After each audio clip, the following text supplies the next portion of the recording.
Bonjour et bienvenue sur GreenPod, la revue de presse vidéo web du développement durable. Aujourd'hui dans GreenPod, l'Afrique en carbone et la vache électrique. Le nombre à retenir, c'est 40. Plus précisément, 40% des toits et 15% des façades. C'est la part des bâtiments de l'Union européenne qui pourraient recevoir des panneaux photovoltaïques.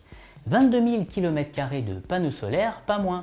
Une telle installation produirait une énergie de 1400 TWh par an, soit 40% de la consommation d'électricité des 27 pays européens en 2020.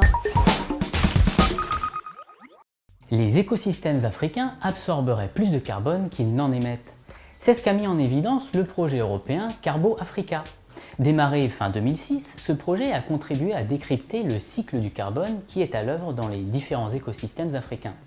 Le premier réseau de mesure des émissions de carbone d'Afrique a été mis en place grâce à des dispositifs comme les tours à flux qui calculent la quantité de gaz échangé entre un écosystème et l'atmosphère. Et d'après les premiers résultats, les écosystèmes du continent stockeraient plus de CO2 qu'ils n'en rejettent. Une bonne nouvelle qui offre aux pays africains de précieux atouts pour participer aux négociations internationales sur le climat. Car même si d'après ces résultats, l'Afrique s'avère être un puits de carbone, elle est et sera à coup sûr la zone la plus touchée par le réchauffement climatique. Le cycle du carbone peut être un nouveau cycle pour l'Afrique. Quel est le point commun entre une vache et un serveur informatique? L'électricité, bien sûr. Hewlett-Packard a présenté un concept ambitieux. Alimenter un centre de données par de l'électricité produite à partir des déjections d'un élevage de vaches. Il a été ainsi calculé que pour alimenter un centre de données d'environ 1000 serveurs, il faudrait un élevage d'approximativement 10 000 vaches. En effet, leurs 200 000 tonnes de déjections annuelles, soit 547 tonnes par jour, permettraient de produire par méthanisation 10,8 gigawattheures par an, soit légèrement plus que la consommation annuelle du centre de données.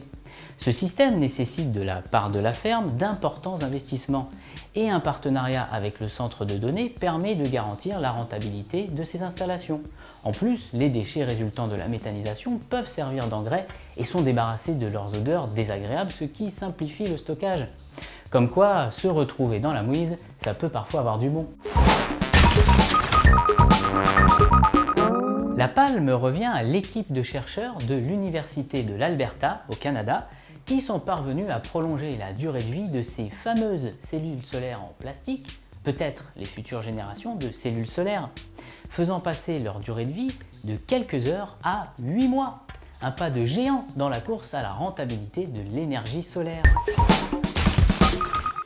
Voilà, GreenPod, c'est terminé, mais on se retrouve très vite pour encore plus d'actu verte et durable. À bientôt!